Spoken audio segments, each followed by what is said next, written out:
And welcome back once again, everybody, to the Maine State Chamber of Commerce and the Bottom Line, coming to you from the studios of the Williams Broadcasting Group, creative programming for radio, television, and diversified full-length podcasts for the web. That is at williamsbroadcasting.net. The Bottom Line comes your way twice every month. And by the way, you can listen to us live if you'd like to from our studio by going to williamsbroadcasting.net, clicking onto the microphone in the upper right-hand corner of the page that says Listen Live, and of course, we'll be there for you as always. But maybe most importantly, we encourage you to pick us up on demand on any app that you normally listen to your favorite podcast on.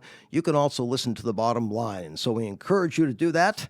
Want to remind you that we are sponsored by Grant's Kennebago Camps on pristine Kennebago Lake and River in the western mountains of Maine.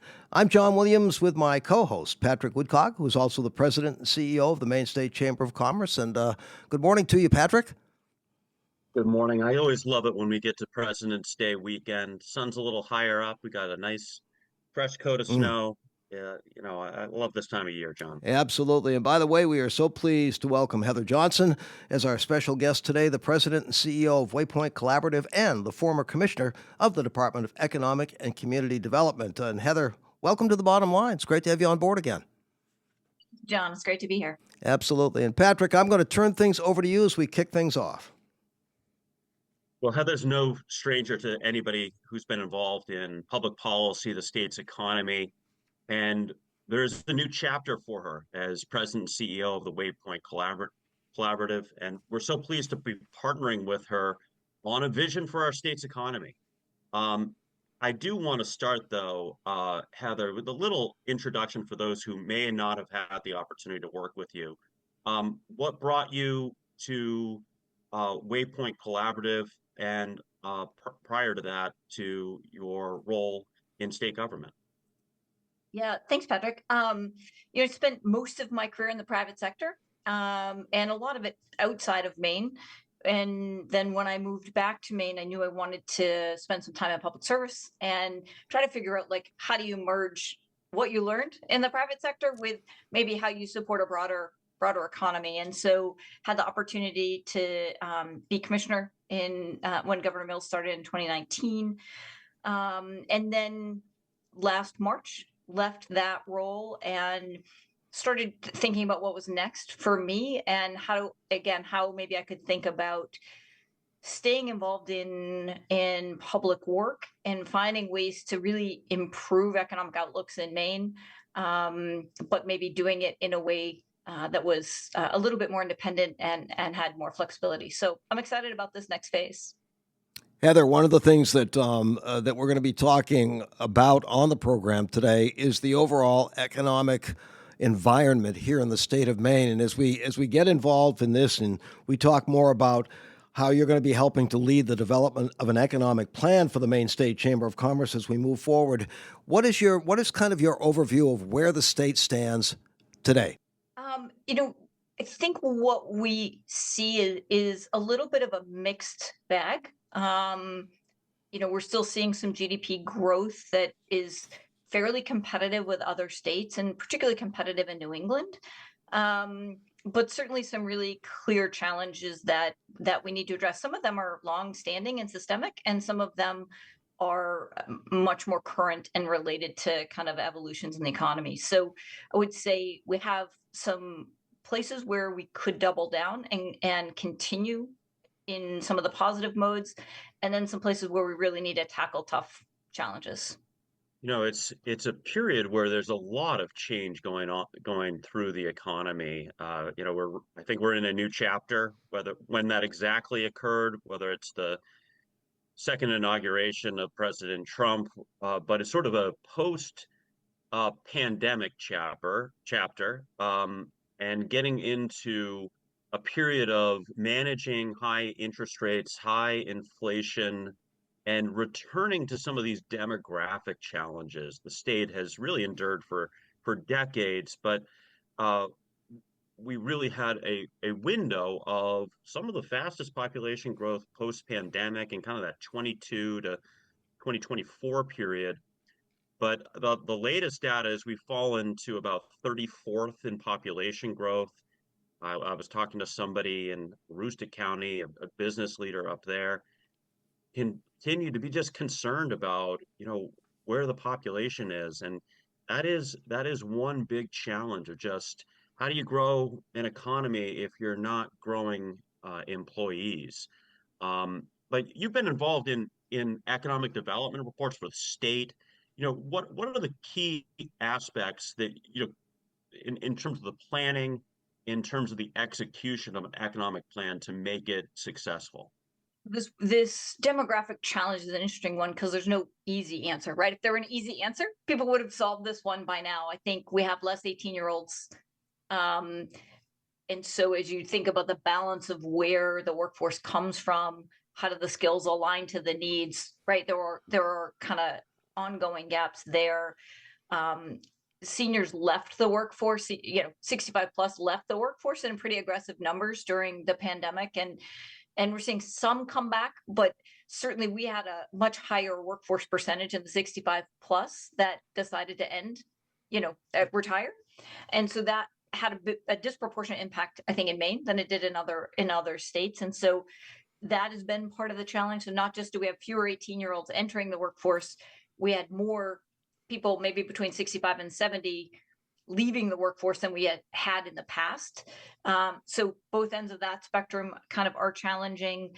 And then, we certainly have some workforce participation challenges, particularly in our rural communities of overall, Maine's prime age working workforce percentage is really good. But as you look under those numbers and you get into some of the more rural counties, it's not quite as good. And so there's a real opportunity to get people back to work, I think, or to work for the first time or back to work in some of those communities. So I think all of those are pieces of the solution. And really, we saw real growth in free community college and some of the attraction that had in rural communities. But I will say, so that's one way to attack this problem, right? Find more people, get more people into the workforce, attract people here from out of state with a variety of tools, including, additional housing opportunities and some other things there. The other side is tackle it with technology, right? The more we modernize some of our systems, the more we support businesses in their transition to modernize. They will be able to do more with fewer people. That doesn't mean we cut jobs. It means we have less unfilled jobs and unproductive opportunities for businesses because as they are creating higher productivity per worker, right? That will help us with this demographic challenge because the trends aren't going to get better, right? We will have to kind of bootstrap this for the long haul. And so really thinking about leveraging innovation to help solve this challenge, I think, is a big part of the solution. Lots of moving parts, and I love the way that you're sort of kind of articulating that. I want to get back to affordability for just a moment. One of the things that I hear more and more about, and especially during COVID and the post-COVID period, there was real estate prices started to really rise here in the state of Maine, and I'm not telling you anything you don't know. And there were people that were coming in and they were scooping up properties and that type of thing, and then suddenly we're turning around and looking, and of course I can say this because I'm the executive director for a chamber of commerce in the western foothills of Maine, and when you've got things like houses that people simply cannot afford, and even getting into things like apartments that they weren't able to afford, that's a key element, is it not, in not only keeping people here, but in this day and age with the way prices are rising virtually on every level and every plane, getting people to come here as well. Yes, I think, that this housing challenge is just such a big part of affordability, no matter where you live, right? Housing is a big portion of your cost of living. And so some of it is about cost and some of it is just about pure availability. Finding, when I started my role as commissioner, you could buy a house in downtown Millinocket for $10,000. And there were a bunch of them, right? Like one of the projects we even had was like, let's go buy up a couple of these, make them workforce housing to attract workforce people into Millinocket, right? And kind of spin those into some kind of rural housing authority. In the end, the Northern Forest Center did that work and has been incredibly successful at buying up some of those houses, renovating them and making them available at kind of non-cannibalistic market rates. I would say they're not income restricted, but they are not at the peak of the regular market rates. And so people are doing some interesting things there, but but natural prices have skyrocketed again. To Patrick's point earlier about having that growth of people coming to Maine, that's great, right? We want people to come to Maine. We need people to come to Maine. But the more popular Maine got there for a few years, the more constrained housing got for everyone. If you think about even particularly like seasonal workforce, and their ability to shift to where they need to be, there's some real strains on being able to have workforce housing near where the jobs are, to the point that companies are really taking control of the situation themselves. BIW has invested in housing. Jackson Laboratories has invested in housing. Irving, there are a number of companies that are saying, in order for us to be successful, we have to do that. And large organizations potentially have the capital to do that. What we're seeing certainly is other organizations don't, and they need real help to find solutions. And it's not just in one market; it's across the market and across kind of income strata. We're seeing CEOs have the same challenge of finding housing as frontline workers at times. I do. Housing is going to have to be a centerpiece of this plan. Just for household formation, starter homes. It really has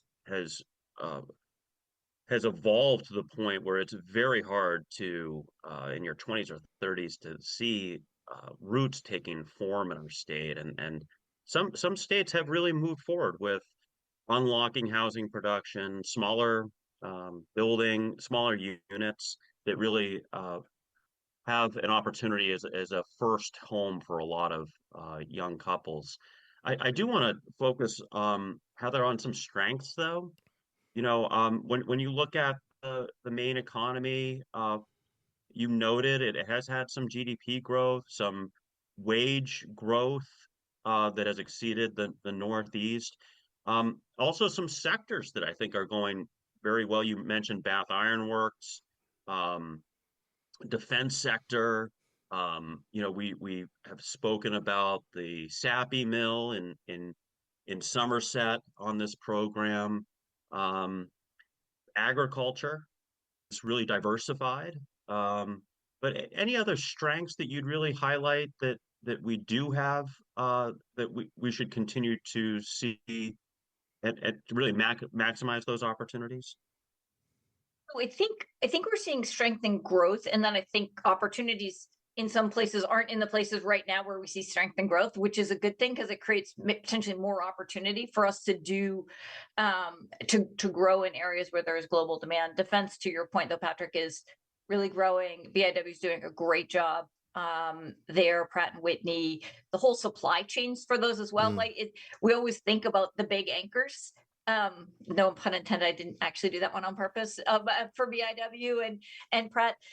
But the entire supply chain there is a really critical part for Maine's economy, because the more local we can create that supply chain, right, just creates a much bigger web for that growth. And so there is a pretty sophisticated supply chain for these large manufacturers in defense, and we're very fortunate to have sizable companies and small companies all forming that supply chain. So I would say we see the big tenants in defense, but there is a whole web and network that is also growing as a part of that.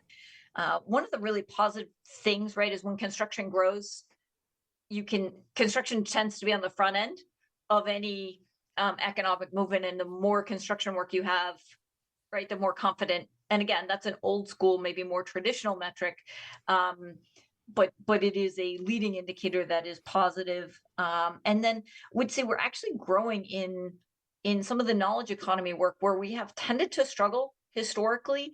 But if you think about kind of professional engineering services, life sciences, some of that, we're really starting to see really growth there. That's positive. And Heather, before we take our break, I want to comment on a couple of what the subject matter that you two were talking about. Defense, for one thing. Maine Machine Products in the Greater Oxford Hills. Tremendous supplier of aerospace technology. And I think sometimes people don't even realize that. On top of that, they have a tremendously successful workforce that has been in place for many, many years, and they continue to expand that, not only here in the state of Maine, throughout the country. So there's no question in my mind, and that's an area obviously that's near and dear to me because I'm the executive director of the Chamber of Commerce in the Oxford Hills, but seeing that kind of technology advancement with the accompanying workforce that has been not only maintained but increased as a result of what it is that they're doing to bring product to the forefront is critically important. And then my second part of the question is, when it comes to municipalities, how important is it for municipalities all over the state of Maine to really buy into the idea that we have to find ways in which we can not only create more affordability from a housing perspective, but also sort of maintaining that sense of finding ways in which we can continue to attract the demographics that we need to make Maine continue to move ahead in a very strong way and create an even larger economic footprint.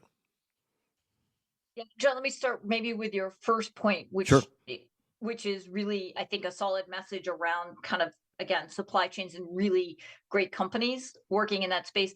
And I think the retention of those employees, because that work is so important and maybe mission driven as well, that skills and technical skills of that workforce is such an important piece. And companies across the state, in partnership with the state, are really investing in training and ongoing development there. And so, excited to see how that continues to play out. So thanks for calling that company out.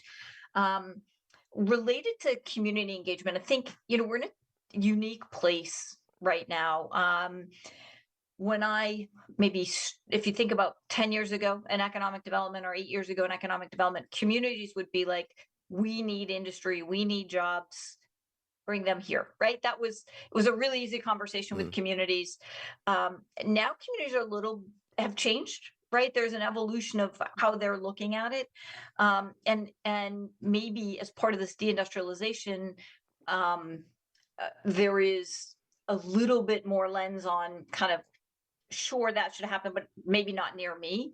And so I think, as we think about the future of Maine's economy, I think we need to try to have some of those discussions, real discussions in communities. What do they want? Where can they see their futures? How does the math work? Because sometimes we get philosophical or maybe even a little emotional about some of these decisions. And when you go to the math, it's a really different equation, right? $1 billion capital investment in some of our communities is significant, and really changes mill rates, changes school equations, changes a lot of those things for locals. And so, I think that we need to have a more thoughtful discussion in communities right now, and with communities to understand, where their interest levels are, because there were communities today that will still call me and say, bring me something, right? Like, and maybe are pretty open-ended. And then, we've seen challenges with housing in some communities. We've seen challenges with, and there is, I think, statewide and nonpartisan agreement that we need to solve some of this housing challenge and that we don't have enough housing stock. But we will also see pushback in some communities about housing. So, I think we need to be more engaged with these communities, more understanding of the long-term implications of some of the decisions.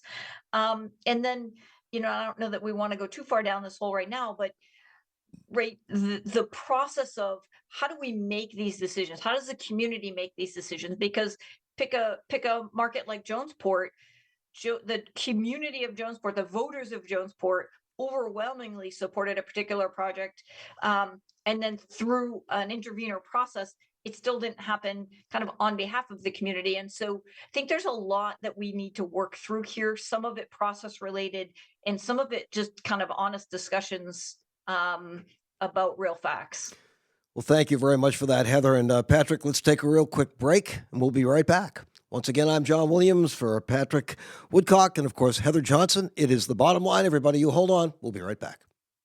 I've been traveling north from Norway to Grant's Kennebago camps on the crystal clear waters of Kennebago Lake near Rangeley for over 50 years, and it won't be long before I'm headed back. Fly fishing for native brook trout, brown trout, and salmon in one of the most pristine settings anywhere in North America. What always stands out to me is the stunning beauty of this area filled with wildlife like moose grazing in the Norton Brook area, easily seen from Grant's dining room on the main lodge on the shores of the lake, along with the haunting and beautiful calls of the loon as they cruise by the camps day and night. It is truly a sportsman's paradise. And if fly fishing isn't for you, then paddle a canoe or kayak, take a refreshing swim, or walk the miles of hiking trails, or even ride your mountain bike on the camp road next to the lake and river. In the meantime, you'll enjoy 3 home-cooked meals a day and stay in cabins that are sitting on the water's edge with screened-in porches where you can relax and enjoy the breathtaking natural beauty of the lake and the mountains around it. Owners John and Carolyn Blunt, they're always there to greet you, and the fishing either on the lake or in the river is simply legendary. Take it from me, a family trip to Grants will change your whole perspective of what an adventure vacation can mean. Go to grantscamps.com for all the information and reservations, and it's very likely that you'll see me there.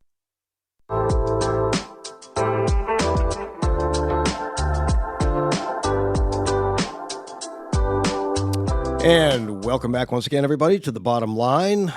Coming to you from the studios of the Williams Broadcasting Group, John Williams, along with Patrick Woodcock, President and CEO of the Maine State Chamber of Commerce, and our special guest today, Heather Johnson, who is the President and CEO of Waypoint Collaborative and former Commissioner of the Department of Economic and Community Development. We are back. Patrick, I'll let you jump right in.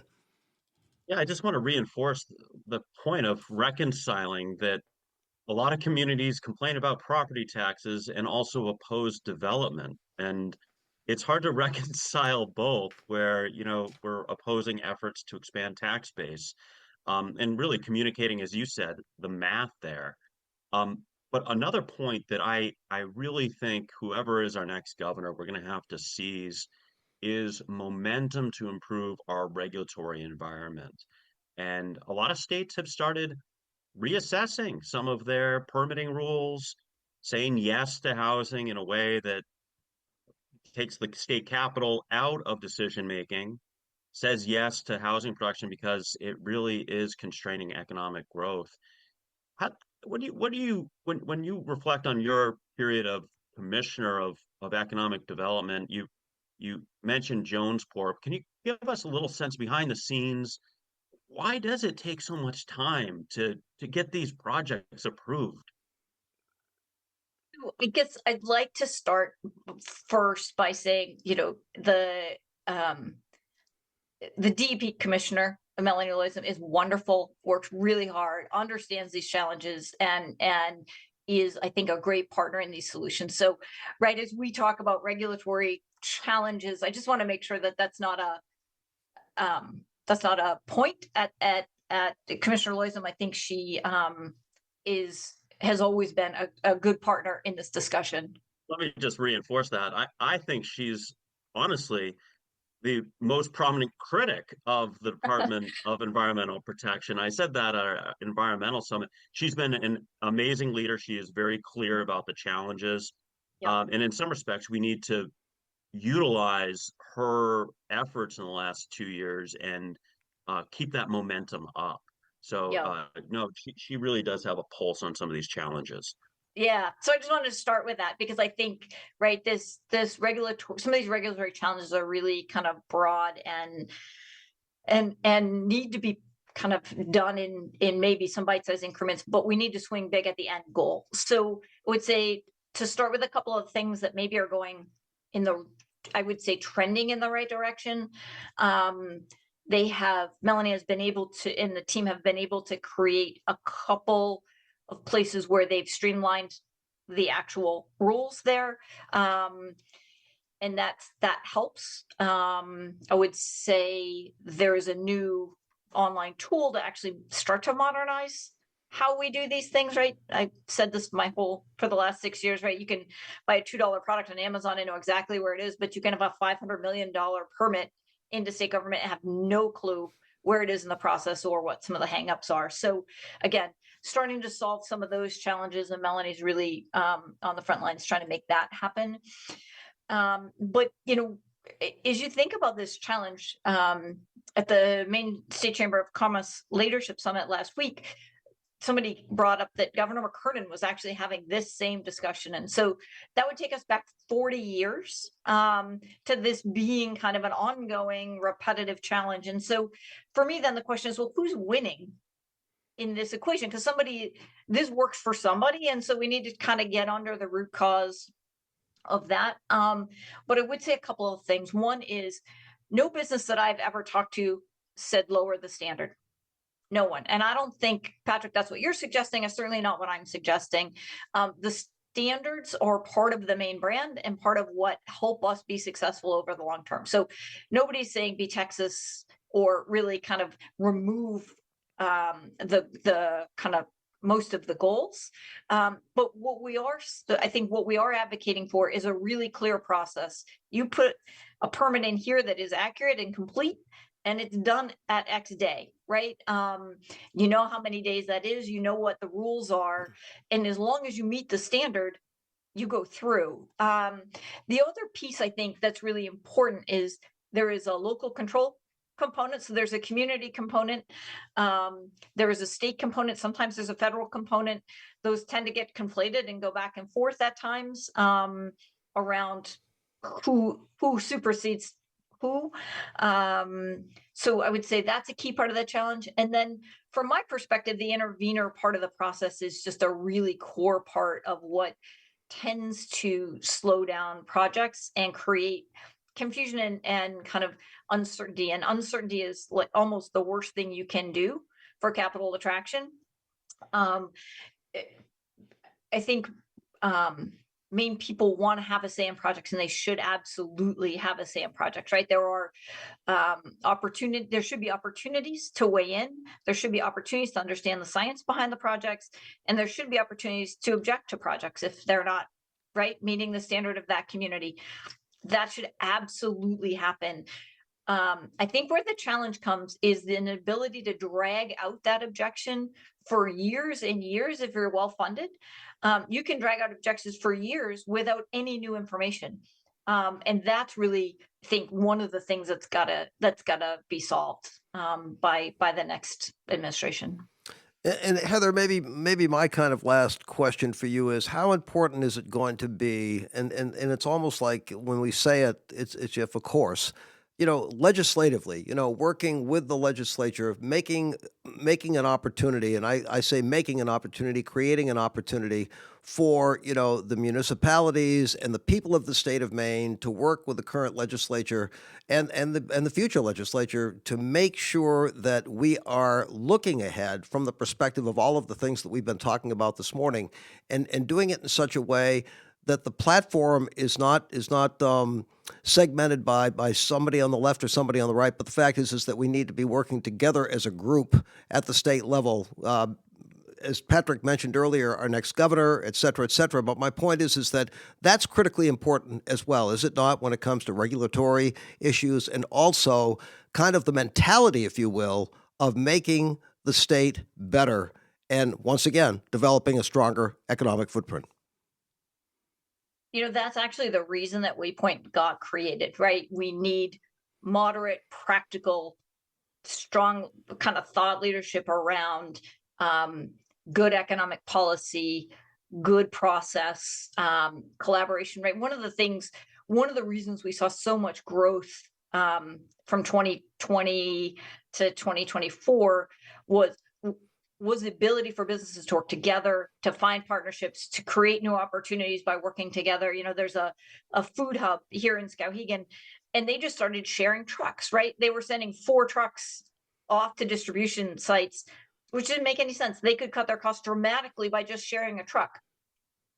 Really easy things, but by having that framework for people, they worked together without any state or local help. They didn't need help. They just needed a framework, right, that said, hey, we're all doing the same thing. Is there a way for us to work together? And this is a real opportunity, I think, for us to kind of work together and think about practical solutions that drive progress over time and that really use data is the core for decision making, because I think that's one of the pieces that's become harder as part of economic development, is really anchoring decisions in data and thinking about what are these impacts, and how do we understand the trade-offs? Because it's very rarely absolutely one thing or absolutely another thing, right? There are nuances, there's data, these are complex issues. They aren't the 20-second TikTok soundbite thing that we have gotten used to. And so I think one of the things Waypoint is really going to try to advance is thinking, is kind of some of this thought leadership in a nonpartisan way. Patrick, final thoughts or questions? Well, I think the Maine business community thinks this bold economic vision is absolutely imperative. But moreover, I think the Maine people want this. They really do want pragmatic economic growth, good job opportunities for the next generation. We really need to push the next legislature, push the next governor to really have a thoughtful economic plan for the state that really the Maine people are invested in. And we're so appreciative, Heather, for you leading the effort that was bringing that thought leadership based on your experience. And I think it is going to be imperative to really have this vision and review legislation bills within that context. Is this going to help the state's economy, or is this really not part of our priority list? Yeah, I do with 2,400 bills or however many will be in this, in each session, in that ballpark, right? 22, 25, somewhere in that range. It's easy to lose track of the things that will help or hurt. And sometimes when you look at some of this legislation in isolation, like the one bill itself might not hurt that much, but there are probably 5 bills that all don't hurt that much, but they hurt some. And so when you start to couple things together, that's where you get into some of these affordability challenges. That's where you get into some of these regulatory challenges, because one unit on its own and looked at individually, probably people could kind of tolerate. But when you do 5 or 6 of them over the course of 3 months, it gets to be a real challenge for residents and businesses and workers. And so I think that's one of the pieces that we'll have to, as we think about this lens for legislation, it's also about the volume, not the individual piece of legislation alone, but the volume of legislation coming and layering on. So that will be a new challenge for us to try to tackle. A great project ahead and to be continued, I believe. And we certainly will encourage you to come back and join us in the future so we can see how things are going and moving ahead. But Heather, on behalf of Patrick, thank you so very much for joining us today. It was a pleasure to see you again, as always. And best wishes as this project unfolds in the months and years ahead. We'll be right there with you. I appreciate it. Thank you all. Once again, Patrick, you have a good weekend as well, my friend. Take care of yourself. Enjoy this long weekend, John. I will do that. Once again, everybody, it's The Bottom Line. Stay tuned for our next edition of The Bottom Line coming up in just 2 weeks. And I'm John Williams for Patrick Woodcock and Heather Johnson, reminding you that we're looking out for your best interests. So be safe, be healthy, and we'll see you again very, very soon. Bye-bye.